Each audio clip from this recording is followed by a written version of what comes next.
Hello and welcome to Outside In. My name is Steven. Today we're going to be looking at yet another air quality monitor. We're actually going to be looking at two monitors. I got a request recently to look into the AirKnight 9-in-1. I had looked into that about a couple months ago, but unfortunately it was a little more than I could spend at the time, and I had completely forgotten all about it. So someone in the comments had mentioned that, and that caused me to revisit it. And I decided to go ahead and get it. Then I also wanted to compare it with a smart sensor monitor that I had gotten, but here's the unfortunate thing. I ordered the smart sensor 5-in-1, but unfortunately, they didn't send that one. They sent one that was a smart sensor 3-in-1, which was not what I wanted. But I believe a commenter, their name was PKD, if I got that right. If I could recommend a smart sensor product that did particle PM 2.5. And I decided not to use this 3-in-1 that I had gotten because I wanted to use the 5-in-1, which had formaldehyde, TVOC, and particle matter, as well as temperature and humidity. But when PKD was asking me about if Smart Sensor made a particle matter meter, I was like, whoa, why not I just use the 3-in-1 that I got? Because the only thing they really seemed to be interested in was the PM 2.5 ability. So I was like, okay, you know what? I'm going to show the Smart Sensor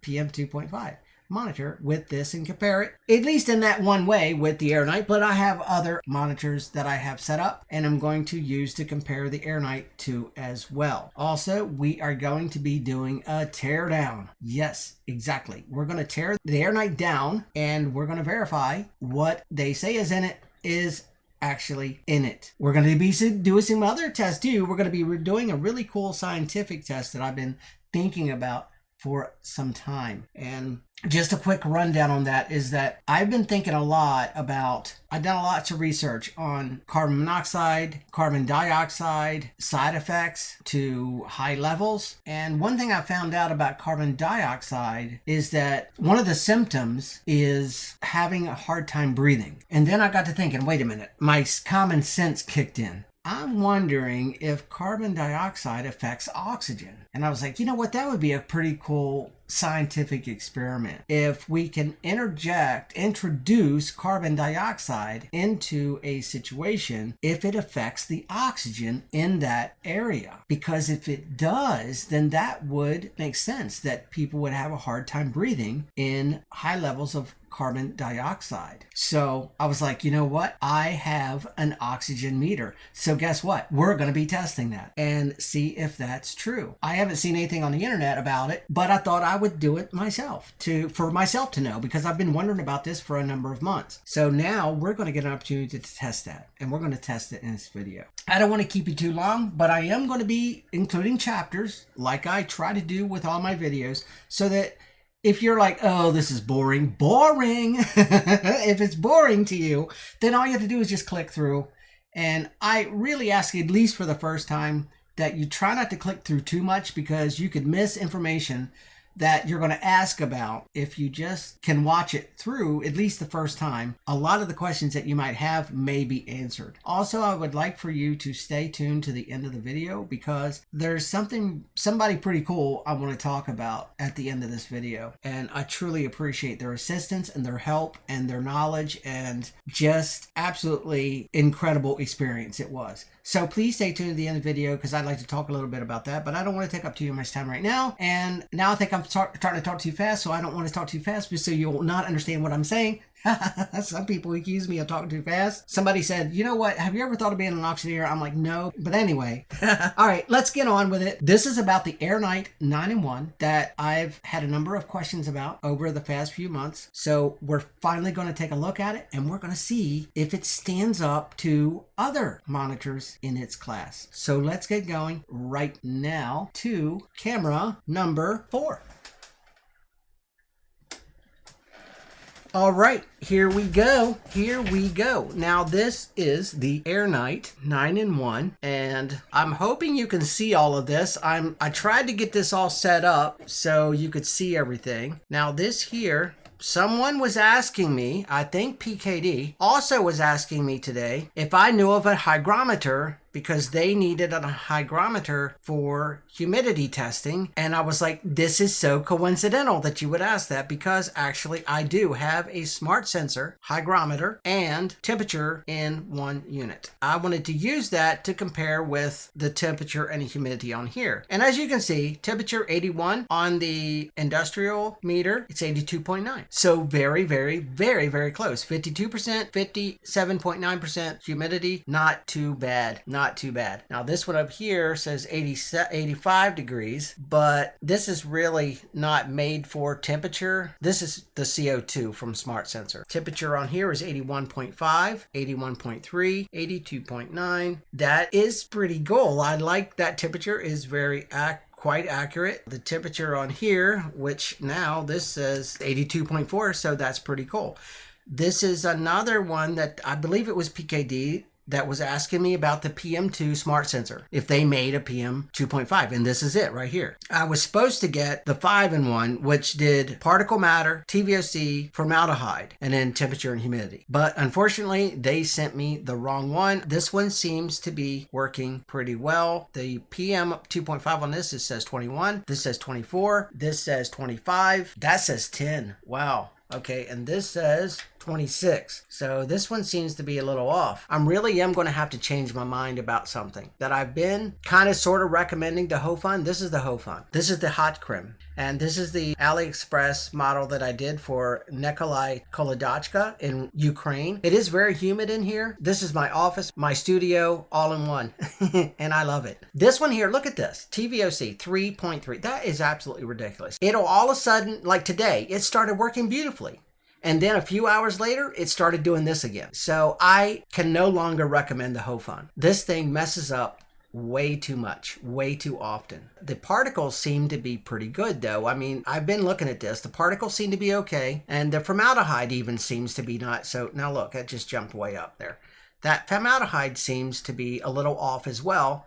But most of the time, the formaldehyde seems to be right close to everything else. But this one now, it seems to be a really high. This says 0.5. This is 0.1, the AirKnight. And this one is 0.1, okay? 0.14, 0.11. This doesn't have TVOC, or formaldehyde, I mean. And the TVOC on here is 3.3. TVOC on here is 0.59. TVOC here is 0.88, okay? And these numbers are actually being a little high right now. But it could be, too, that I just got back in from town. I was out of town for a few hours today, and I just now got back, and I just jumped out of the shower. So that's going to affect these readings, like the TVOC and even formaldehyde. When you get right out of the shower, because I just got out of the shower, so using Zest, Coast, any of those soaps that are high in odor, then it's going to affect your readings. So please be alert of that. Don't go getting scared because your numbers were at 0.12 and now they're at 0.9. Well, maybe you just got out of the shower. Maybe you just made your bed. Maybe you just vacuumed in your room. That's going to cause these numbers to go a little nutty for a little while. So just don't get paranoid. Now, if the numbers stay high for like 3 or 4 hours and then you come back and the numbers are still super high like that, okay, maybe you need to open a window. There's so many different reasons that the numbers could be that off from what you're normally used to seeing. So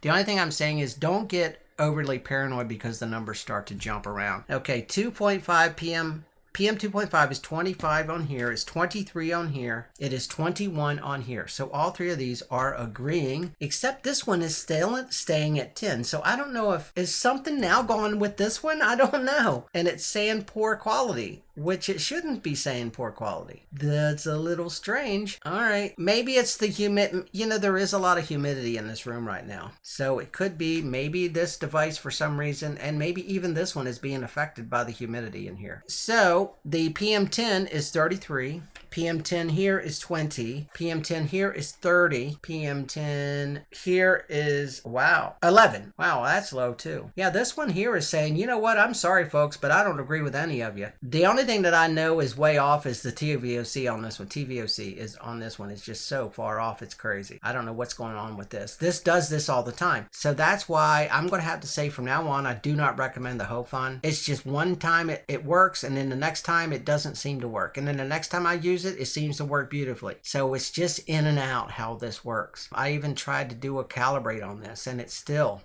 still way off. So yeah, I'm gonna have to stay away from the Hope Fund from now on. I still love the hot crimp. I do like the hot crimp. And this smart sensor is pretty cool. I'm really liking this. Okay, temperature 81, 83, humidity 52, 55, 44. So, and then that one up there says 49, TVOC 880, 596, and that one's still way off. That's ridiculous. CO2 716, CO2 on this 767. So very close. Very close. These are not industrial sensors, and they do not claim to be industrial sensors. This here is an industrial sensor inside. So this is much more accurate, higher quality than these monitors you get for your house. Now this one here, this is not for factory use. This here is for home use. So it's not going to be quite as accurate as the industrial versions of these meters. Air quality is down. The only thing is this does not show air quality number. It just shows a scale. And it's actually not even a happy face. So that means it's not quite happy. I mean, it's not poor. This one says poor. This one says poor. Goodness gracious. These numbers are down pretty far. And yet these are still saying poor. And I'm wondering if it's not the humidity, because it's never been like this in here. Usually the numbers are very low, say around 4 or 5. But now who knows? It could also be because of these fires in Canada. I'm on the East Coast, so a lot of people are saying that they're getting smoke on the East Coast. So it could be there's a lot of smoke around here that I can't see. That is affecting, because these numbers have never been like this here. They've always been around 3 or 4 inside my studio here. So this is a little odd, but it could be, like I said, it's very humid in here. So that is going to play a big role in these numbers being a little weird and wonky. 23, 19, 29, 28, 26. So 2.5 and 10 are very close. This doesn't do 1. I talked to Jim, and he likes the idea of having a 1. So he said they're constantly trying to come up with better designs and get more information. Now this has PM1, and which is 11, and the PM1 on here says 7, and this does not have PM1 either, just 2.5 and 10. So we are looking good. 81 degrees to 83, 54% humidity, 52% humidity. This is low. I had this moving around a little bit today, and then as soon as I moved it a little bit, the numbers went up. So when you're inside, see, the numbers are going up. When you're inside of a building, this is not like being outdoors. If I had all these monitors outdoors, then most of the numbers would be pretty much right accurate with each one. They would all pretty much read the same thing within a couple points, because the outdoors is so much larger than inside your room. And especially in here, I have all of these different devices setting around all of these, and each one of these pieces of equipment put off different types of gases, particles, and odors. And so like the wood is going to have a different odor, and this wood is stained, so that's probably still going to put some kind of odor off. So setting around these, that's why a lot of times if you use multiple monitors in a bench setup like this where there's a bunch of stuff setting around it, that's why your readings over here are going to be way different than something setting way over here, and then something setting right here, because this is right next to this other meter which is picking up stuff from the plastics. And that's why indoors it's hard to get more than one monitor to read exactly the same. But if you take them outside, then they should all read pretty much exactly the same. I'm going to get to my scientific test, and then I have another test I want to do after the scientific one. So let's get set up for that. Okay.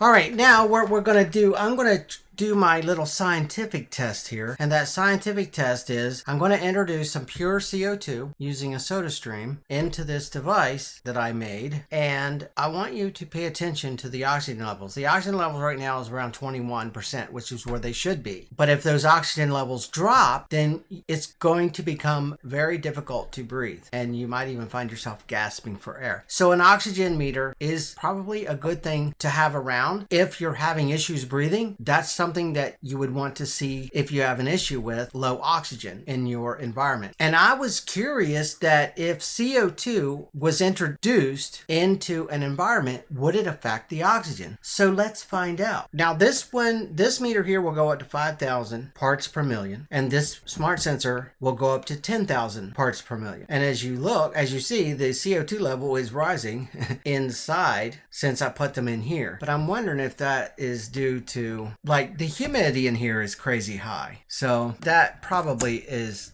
not helping things in this room. But let's close this up and interject some CO2 and see if the CO2 levels are going to go up, and see if that oxygen starts going down. Okay, here we go. 3, 2, 1. All right, let's see. Yeah, it did come down a little bit. Let's do a little bit more. So this is now at 5,000 parts per million, 10,000. So the number did come down to 19.5%. It wasn't low enough to cause an issue, but watch what happens if I throw a little more CO2 into here.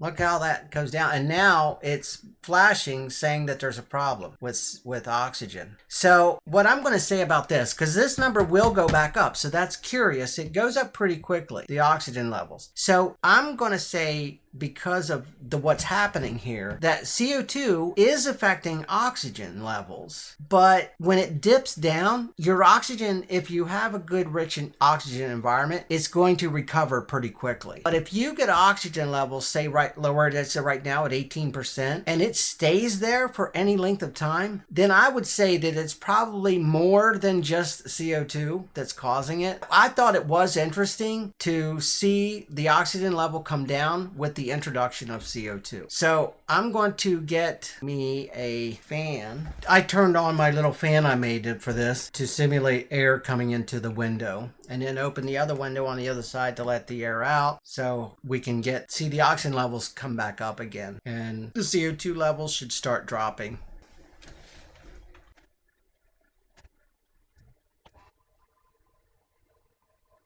Now this is about almost down to 1,000, and this just started dropping below 5,000. So that's why I really like the smart sensors, because I can walk around somebody's home and it's pretty quick to respond. So a lot of these home monitors, it's hard to use them to go to someone's house to find if there's a problem, because you have to sit there so long waiting for something to happen. That's why I like these smart sensors so much, and that's also why they're more expensive. But now this is starting to come down to safe levels around 1,000. Now I'm thinking that a monitor should probably start alarming at around 1,200 parts per million. 600 to 800 is normal for a home for CO2. 600 to 800. A lot of research that I've done, most places say the same thing, 600 to 800. That's how I come up with that number. So we're going to do one more test.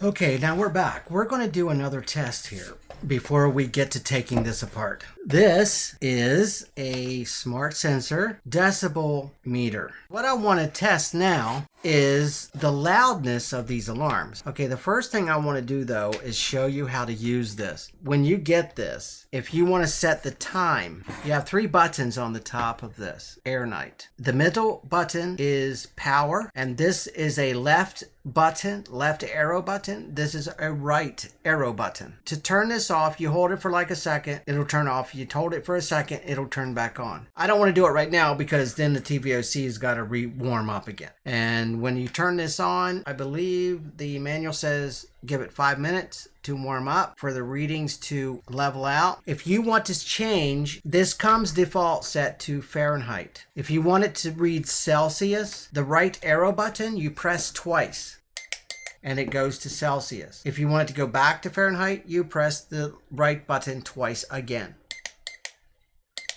See, when I did it twice the second time, it didn't quite get it because, yeah, I don't know why. It just, sometimes it misses it, but I guess it's if you don't click it just right. Maybe if you don't hold your tongue just right, it won't work. I don't know. All right, now the left arrow button, if you click that one twice, Okay, this is something that I was talking to Jim about today. This turns the alarm on and it turns the alarm off. And you click it twice to turn the alarm on, click it twice to turn the alarm off. If you want to set, let's first set the time. If you want to set the time, press the power button 3 times. And then either the minute or the hour will flash. When I did this the first time, it was the hour that flashed. But one of them will start flashing. And then you use the left button to go, I believe it's up, 47, 48, 49. And then the right button to go down, 48, 47. If you want to change, okay, so if you've changed the minute, you want to go to hours, you have to click the button 3 times again to get to the hour. So then again, the left arrow button goes up and the right arrow button goes down. Okay, and then you press the button once, it's going to switch to the minutes. Okay, yeah. And then once you've set the minutes, you hit it once to accept it. So if it goes to the minutes first, remember to hit the button 3 times again if you want to get to the hour setting. And then you'd have to hit the button once to go again to the, or to go to the minutes, and then hit it again once to accept it. So a little confusing, but if you work with it, you can get through it. But remember, the left arrow button twice changes the Celsius to Fahrenheit and the Fahrenheit to Celsius. The left button, if you click that one twice, now watch the screen and tell me if you see something happening. Nope, nothing happened. Let's do that again. Nope, nothing happened.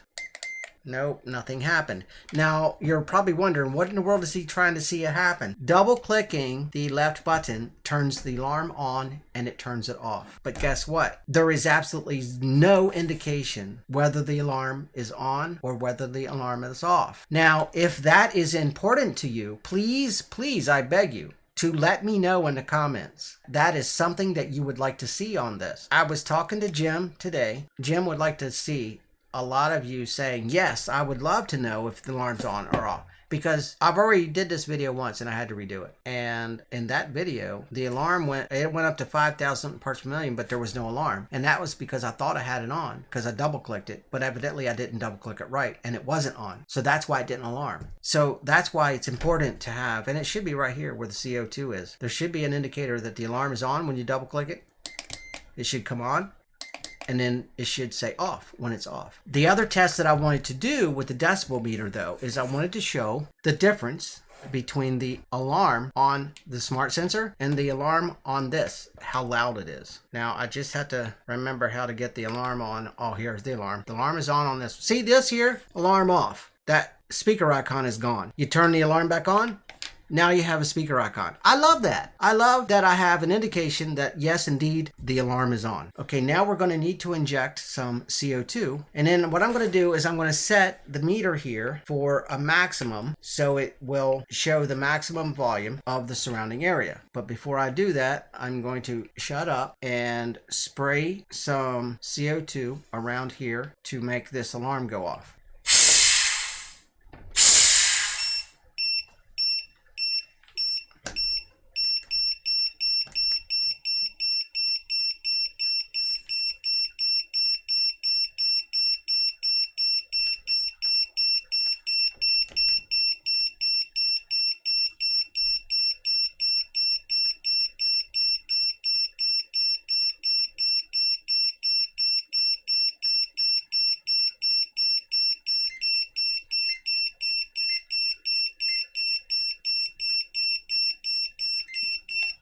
So 83 decibel, 83 decibel. Okay, now let's reset this. Now let's set this again to max.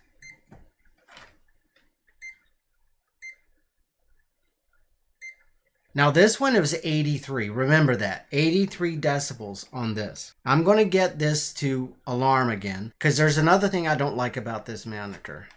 Is that it automatically turns the alarm off as if it's when it starts coming down. And I really don't like that. So I'm going to have to induce it and make it go back to set the alarm off again.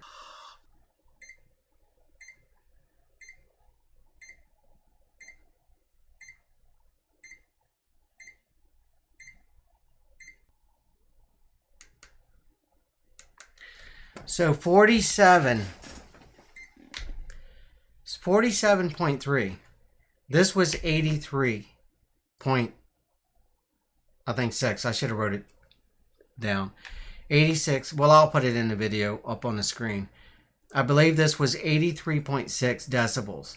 This here was 47.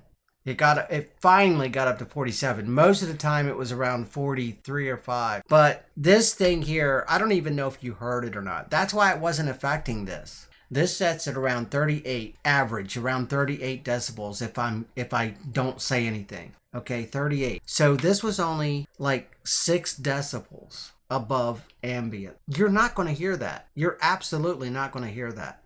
If you're more than 3 feet away from it, you're barely going to hear anything at all. So the alarm in this is kind of pointless.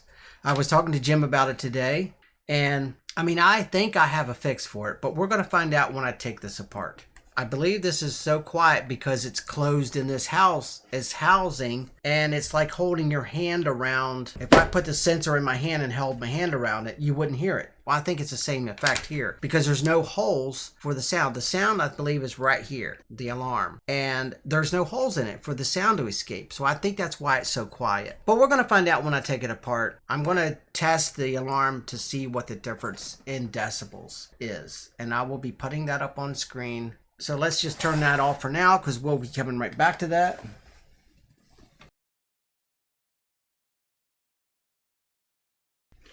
Okay, so here we go. Now we're going to take this thing apart and we're going to see what's inside. So first we need to turn it off, and I believe you hold the button in for like a second or so, second and a half maybe, or 3 seconds. One of those. Okay, so now we're going to take this apart. So you might want to come back to this video later if you decide to do what I think the fix is for this, for the volume, for the alarm, until they get an update to this device. Okay, if you just use a spludger, this is glued down. And then there's 1, 2, 3, 4 screws here that need to come out.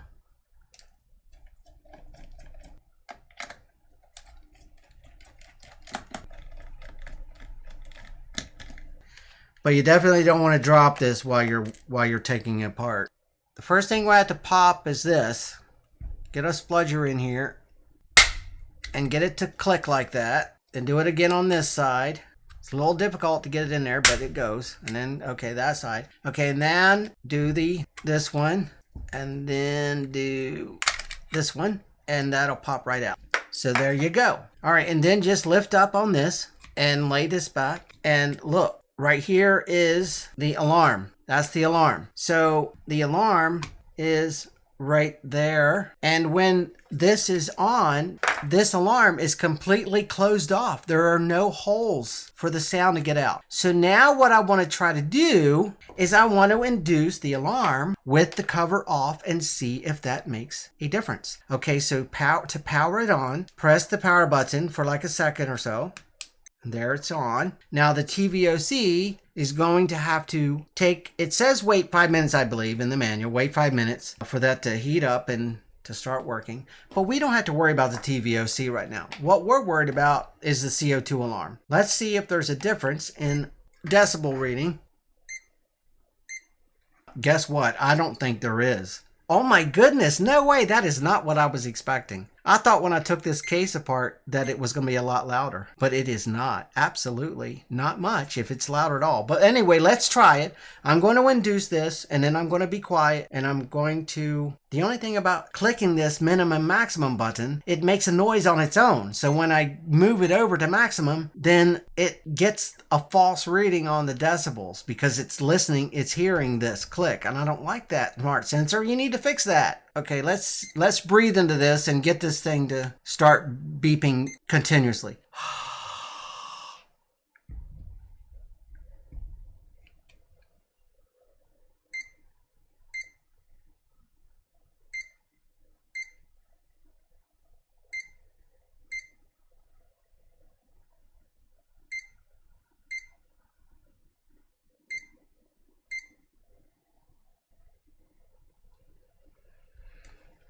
Hmm. 55. That's odd. Okay, if I remember correctly, with the lid on, it was around 47. So it went up to 55 with it off. But that was not what I was expecting. I was expecting that this alarm was going to be way louder, but it's not. So this really is not. This is a terrible alarm because there's no volume to it. You can't hear it. The smart sensor was almost 84 decibels. This one is 47. And when I took the cover off, it went up to a whole 55. And I was a lot closer to the sensor than I was. I was even closer to it. And it still only went up a few more decibels. Strange. Okay, that is... So Jim, you're seeing it now for yourself. Because that's why I decided to use a decibel meter, to show you how ridiculously low that is. Now, I know on the phone today you told me that you was going to test yours because you didn't think it was that quiet. So if yours is a lot louder than this one, then that means indeed, like I was suggesting, that possibly this is a defective alarm, and that's why it's so quiet, because there's nothing blocking it now. So it should have been way louder. Anyway, let's turn it off. And now we're going to look at the sensors. And let's zoom in so you can get a better look. See? Okay, here is the particulate matter sensor right here. It has a scattering laser in it to give more accurate readings. And as you saw, it compared pretty well with the other monitors that I have. This here is the power plug for plugging in power to the back of it to charge the battery. If you just want to run it plugged in instead of relying on the battery only, which I guess I have to say it, I'm not keen on that because this is a lithium polymer battery. And for me, I am very scared of lithium polymer batteries. I do not like lithium polymer batteries. So what I may do is switch this out. I'm thinking about taking this out and replacing it with an 18650. It'd be much safer. But anyway, this down here is the temperature and humidity sensor in here. This here is the CO2 sensor. And this is the TVOC and formaldehyde sensor in one. I was really hoping that there was going to be a formaldehyde sensor right here. The typical formaldehyde sensor. The square with the dime-sized screen on the top of it. But Jim told me that this here is the TVOC and the formaldehyde in one. So I'll just have to leave that up to you guys, what you prefer. But I think you now know what I prefer.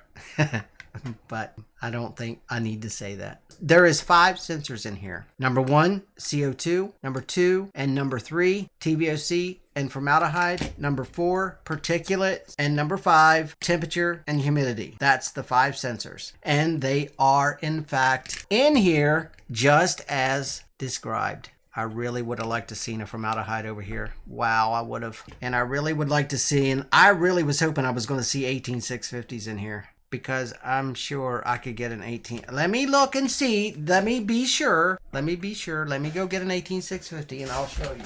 If I took that out, then I could easily fit 2 18650s in parallel right there.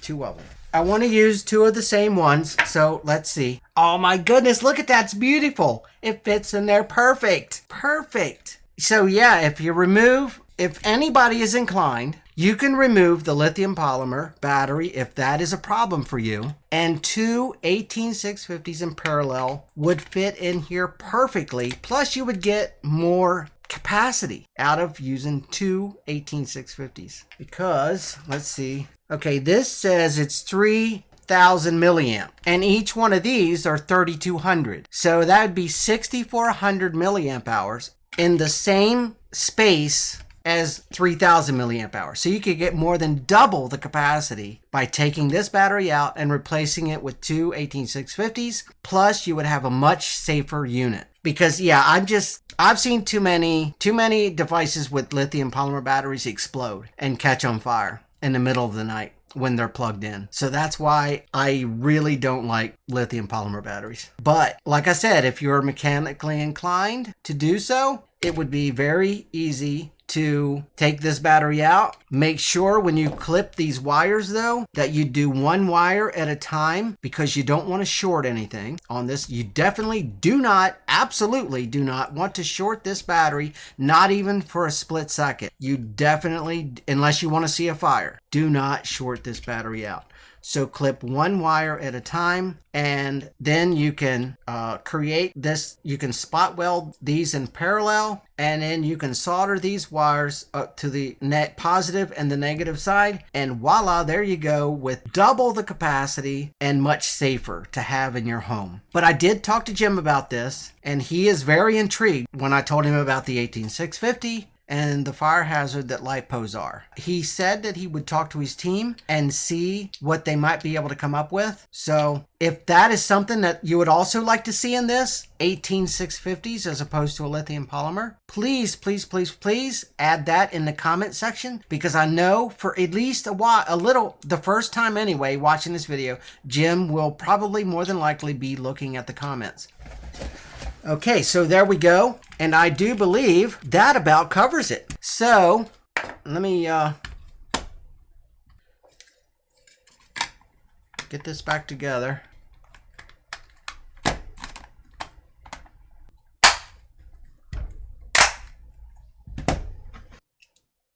Before I put the cover back on.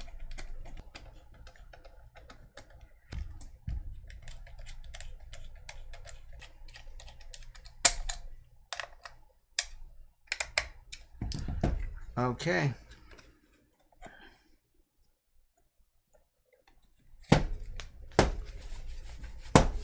I think this is the second time I've had this apart. Oh my goodness. So I'm going to end up ruining this. Oh my goodness. Taking it apart so many times. And that's a shame because I really like this. Okay. So there we go. Absolutely beautiful piece of machinery. It works as expected, except for the alarm. That needs to be fixed. The indication for the alarm being on and off. Please, I ask that anybody who finds these things important to them, please leave that information in the comments, because I know that Jim will be looking at that. There is also one more thing that I have an issue with, and I would hope that if you have an issue with it, that you will also leave that in the comments as well. That issue is that, say if the CO2 levels go up to 4,000 ppm, parts per minute, this thing starts to alarm at over 1,000. But here's the thing that this also does. If it starts to come down like it is right now from 16, the alarm won't even go off anymore. It doesn't even alarm. It automatically turns the alarm off so you can't hear it anymore. Suppose you're in a situation where you have 4,000 parts per minute for some reason, and it takes an hour for it to go down to 3,000. As soon as this goes to 3,998, 3,997, then it stops the alarm. The alarm does not work anymore. As long as it keeps going down, even if it's going down slowly. If it takes an hour to get from 4,000 parts per million to 3,000, then you're not going to have any alarm for that. None. Unless it starts going back up again, then it'll do that little faint little alarm. And unless you're standing right on top of this, you're not even going to hear it. But anyway, maybe that's just me. So if it is, please let me know in the comments. Maybe it's just me. But I know that there has to be other people that an alarm is important to them. Now, Jim told me that there was a lot of people that were complaining that the alarm was too loud. Well, to me, that doesn't even make any sense, because you can turn this alarm off. All you have to do is double click that left button to turn the alarm off. But then again, the other problem is there is no indication that it's off. But if you don't like the alarm because it's too loud, then just turn it off. I would a whole lot rather be bugged by alarm than to have a serious health problem because I was too long into high levels of CO2. Because believe me, I have already been there and I nearly died. So that's why alarms are extremely important to me, and they should be important to you as well. But like I said, if that is just me, then please let me know in the comments. But I have to believe that there's got to be other people that are concerned about having an alarm. That's why you buy one of these things, to be alerted if something is wrong. But if the alert is telling you, you better run, it's getting dangerous. You better run, it's getting dangerous. How many people are going to hear that? You know, I want the alarm like your fire alarm. How many people are saying, oh man, I hate it when my fire alarm goes off? Well, yeah, of course it did save my life. But that thing is so loud, it hurts my eardrums. Yeah, but if that thing would have been whispering, hey, there's a fire, then you would have died because you wouldn't have been able to hear it. So what would you rather? I would rather my eardrums get hurt than lose my life. But anyway, that's, like I said, that's just me. And I'm hoping that there's somebody else that feels the same way that I do. And if you do feel that way, then please drop a comment, because I know Jim will be looking for that, because we had already talked about that. They reduced the volume in here because there was a lot of people complaining that it was too loud. And for me, I honestly, honest to God, I cannot understand that. I really can't. If they would have been through what I was, I almost died because of high CO2 and high CO about 5 years ago. So I think any one of those people that complained that it was too loud, if they had been through what I had been through, believe me, they wouldn't have been complaining. Absolutely wouldn't have been complaining. But anyway, yeah, let me know in the comments. All right, we're done. And let me go to finish this out.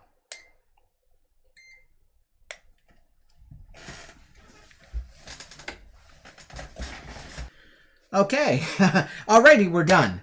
I know that last little bit of rant I did there. I really hope that someone out there doesn't get upset with me for the reason that I am so passionate about that alarm is because after I explained to Jim what I went through 5 years ago in North Carolina, he was like, oh my God, Steve, I never realized. That is why, then that must be why you're so adamant. Yes, it is. It's very much the reason why I'm so adamant about these alarms. These alarms have to tell you that something's going on. They really should never whisper it to you, but they should scream it at you. The fire alarm in your house is loud for one reason: to make sure you get out of your bed, get your children out of their bed, and get out of that house so you can live. But if you pull the battery out of your alarm because you don't like the piercing sound that it makes sometimes when you're cooking, and then you forget to put that back in, how many people over the years have burned to death because they forgot to replace the battery, or they decided not to use one at all because they didn't like how loud it was? I would a whole lot rather have to deal with a very seldom alarm going off because I've got too much smoke in the house from cooking something or burning something. I would rather have to deal with that little bit of inconvenience than to lose my life because I didn't like the noise, so I decided to stop using it. When you turn an alarm off, when you get rid of an alarm, then you are taking the responsibility of what happens to you on your own. When you get up to go to work in the morning, does it irritate you to the point that you don't like your alarm, that you don't even set it? Well, no, because you lose your job, right? So why would you do that with your life, with a fire alarm, or with you buy one of these monitors for your safety so you can know what your air quality is? And if your air quality is bad, then you know that you need to open up a window, you need to open up some doors, and if that's not working, then there's something else wrong. What's the point of having an alarm if it's going to say, there's a problem, there is a problem, hello, there's a problem? And if you're standing 3 feet away from that, you're not going to hear it. You need it to tell you there's a problem. Hello, there's a problem. Yeah, that's what an alarm is for. It's to wake you up, not to soothe you and put you to sleep. But anyway, that's my 2 cents. If you agree with me, please put the information in the comment section, because I know Jim will see some of that, and that will help them realize that this really does need to be fixed. Number one, the volume of that needs to go up. Jim, I know I didn't mention this to you on the phone. I was thinking on the way home after talking to you that another thing you could do too is you could add, say, 3 levels of alarm: a low, a medium, and high. And then that way people can choose if they want it loud or if they want it, hello, get out, there's something wrong. Now, if somebody wants that, then yeah, they can let them set it down to that if that's what they want. But if somebody wants somebody shouting at them, then yeah, give us that 3rd level that we can choose so we can have that. Also, the other thing that needs to be fixed in here is once I turn that alarm on, I need an indication that it's on. Now, this button here on the left arrow button, twice clicked, turns the alarm on, twice click, turns it off. But there needs to be an indication here where the CO2 is that the alarm is on or it's off. That way you can't be mistaken. Because as you already have seen, that sometimes when I click these buttons, nothing happens the way it's supposed to. So just because you click that twice does not mean that the alarm is on, because there's no indication. So this button over here, the right button, if that double clicks, if you can see that where the temperature is over here. Now default, this comes set to Fahrenheit, but if you double click this right button over here, it goes to Celsius. If you double click it again, see, it didn't work. See, that's what I'm saying, Jim. That's why this needs to have an indication that the alarm is on, because I just double clicked and nothing happened. Now let me double click again. It's still not working. Now it worked. How many times is a person clicking this? Because yesterday I clicked this and I thought it was on, but it wasn't. So even though I was double clicking this, it wasn't changing the temperature setting. I had to do it 3 times before it actually worked. So yeah, that's why there needs to be an indication that the alarm is actually on or it's off. And to set the time, remember the power button 3 times. Then the time starts to flash, and right now it's on minutes. So that means, guess what? I'm going to have to hit it 3 more times to get it to go to hours.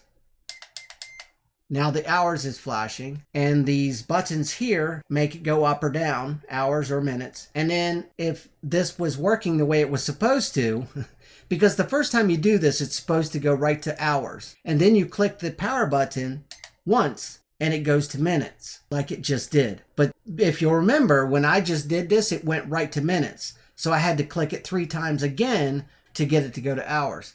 And then when I clicked it again, then it went to minutes. And now if I click it 1 more time again, it will set it. As Ronco would say, set it and forget it. But anyway, that's how you set the time. It's 3 clicks to get it started. And you may have to do 3 clicks again if it starts on minutes to get it to hours. If it starts on hours like it's supposed to, then you just click the power button once to go to minutes and then click it once again to set it and end it. And now the alarm is on, so I need to turn it off.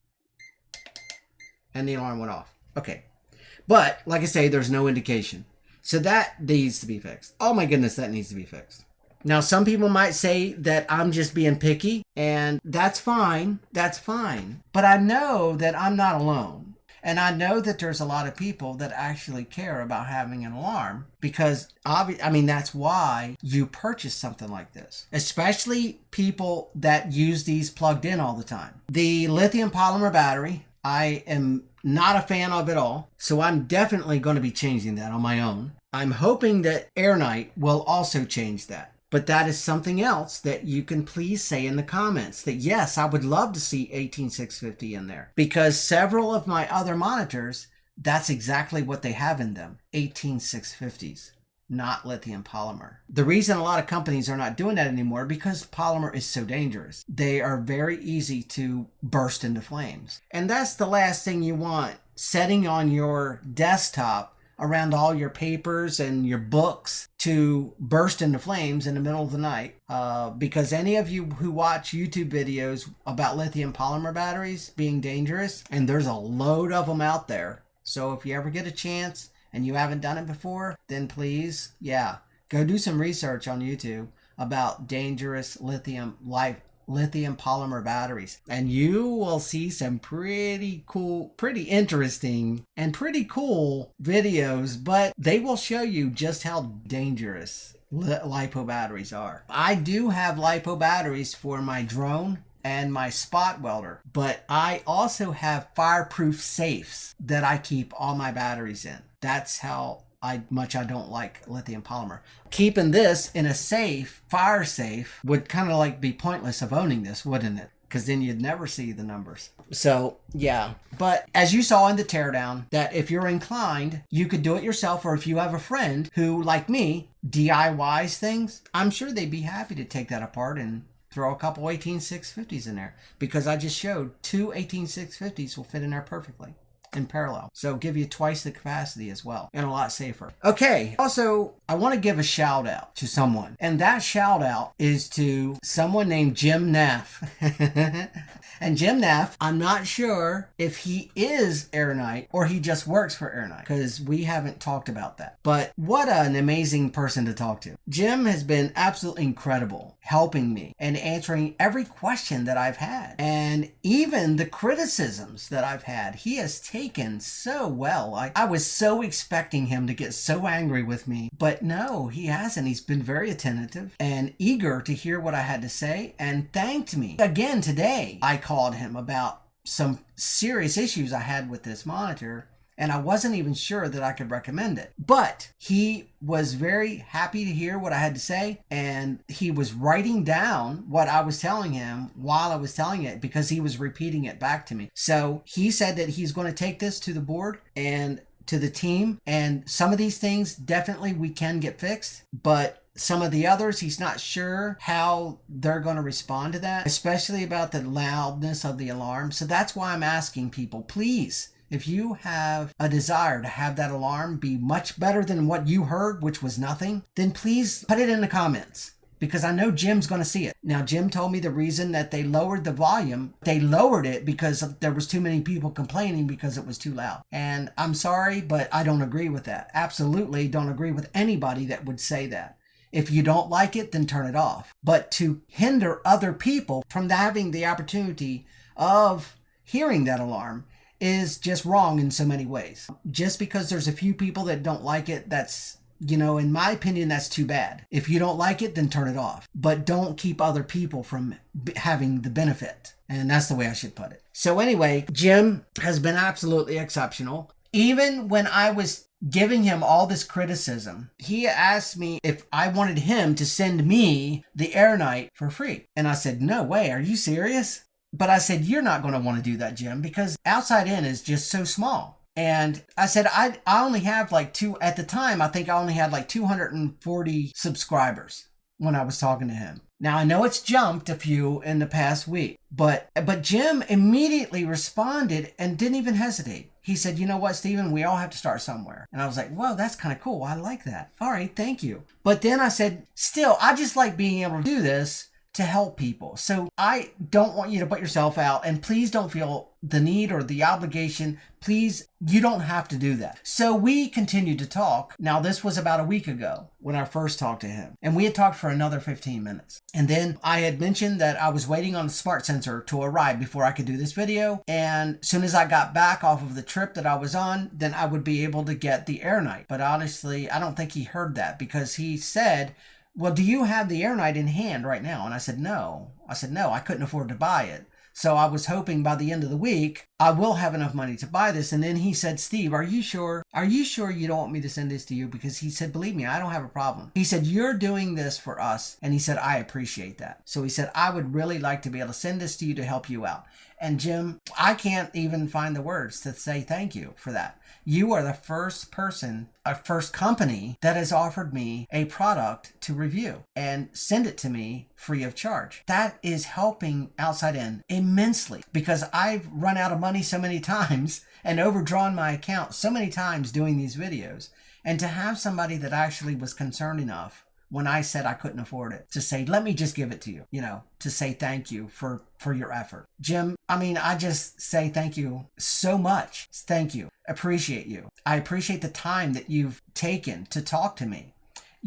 Jim has called me. I've called Jim. If you go to, I will put a link to Jim's store in this video. If you go to his store, they have a phone number that you can call. And I encourage anyone who loves to talk to people, instead of just typing a message, call Jim. Call that number. I think it's his cell phone. And now he doesn't always answer because he's so busy. But he will call you back if you leave a message. So I encourage you, if you'd like to speak to someone on the phone, AirKnight has a phone number that you can call and talk to them, and they will call you back if you have to leave a message. Now, there's been twice now that I've called, and Jim picked up the phone because he was available. So just remember, they're Illinois. Chicago, Illinois is where they're based. So if you're on the East Coast, say where I am in Virginia or in Maryland or North Carolina, their time is going to be an hour behind yours. So yeah, keep that in mind as well when you call. If you do call at say 7 in the morning and you don't get an answer, leave a message because, well, it's 6 there. So I don't know what time they open. So anyway, I'm always trying to be respectful of that, not to call somebody too early. There is a message service that you can leave a message if the phone doesn't pick up. But anyway, I encourage you to go to the AirKnight store. They have some other pretty fantastic products. And I'm going to be doing another review of another product they have, which I'm excited about doing. Yeah, I'm excited about doing that one. But that should be coming up. Now, that one Jim didn't send me for free. I bought it. It was the AT9000 camera bug detector. But I think that was like $120 or $130. But I bought that on my own. I didn't. After Jim sent me this, I felt bad. So I had a little extra money. So I went ahead and got this AT9000 in anticipation of being able to, because there's some other things that I need to get before I can do that review, because I need to be able to test that with actual products that I don't have. So I need to acquire those products. Jim is going to be sending me one of the products that I need to help me out, but then there's a couple others that I need to get so I can do that review justice. But anyway, be looking forward to that. I'm pretty sure that I've rambled on enough and I've said enough, and I would like to say thank you so much for stopping by today and watching this AirKnight review. And I guess there's something that I haven't said yet. I know I've had some negative things to say about this, but Jim, I really look forward to you guys getting this meter to where it's going to be the only meter to have. The only monitor to have. I know we talked about this today, but if you could add the carbon monoxide and the PM1, this would be a true 10-in-1 with an added bonus of time. Right now, it's an 8-in-1 because the 9, I forgot to tell everybody, this says it's a 9-in-1, but it's actually an 8-in-1. The 9th thing is the time. So that's a little unfortunate, but that's no big deal, okay? If they could add carbon monoxide and particle matter 1.0, then they would have a true 10-in-1 with the added bonus of time. Because I really like this clock in here. I love it. Wow, I love it. Okay, so it's not such a big deal that being a 9-in-1, the 9th thing is only time and not really a sensor reading. I mean, I had an issue with that in the beginning, but I guess maybe that's just me. But anyway, I want you to know that so you can go into this with your eyes wide open. Because I know most people are thinking 9-in-1, wow, it's going to have 9 sensor readings. No, it doesn't. Unfortunately, no, it doesn't. It has 8. The 9th thing is time. So I believe truly they're going to be fixing that. And I'm excited for when they do get that fixed. Because I love this. I love the way it's set up.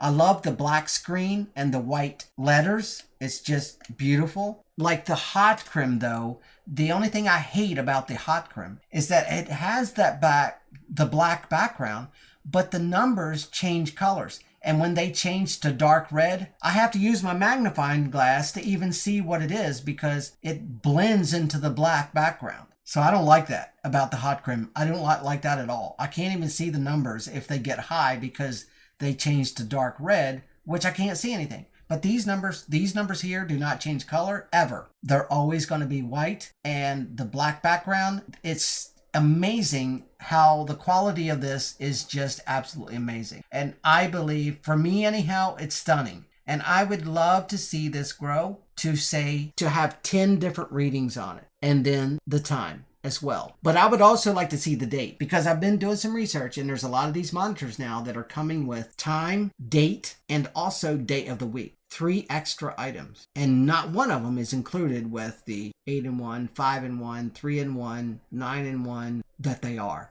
So anyway, thanks for stopping by. I hope you got something out of this video. Any questions that you have, please don't hesitate to ask.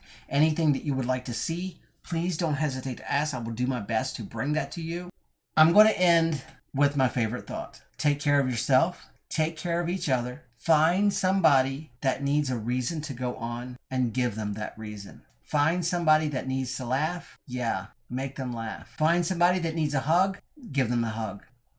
God blesses everyone, and I will see you in the next one.